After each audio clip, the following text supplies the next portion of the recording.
كلا بل تحبون العاجلة وتذرون الآخرة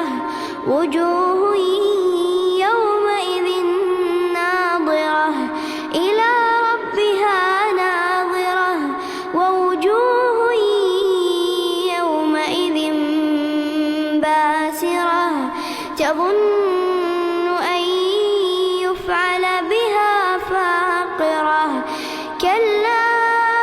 إذا بلغت التراقي وقيل من راق وظن أنه الفراق والتفت الساق بالساق إلى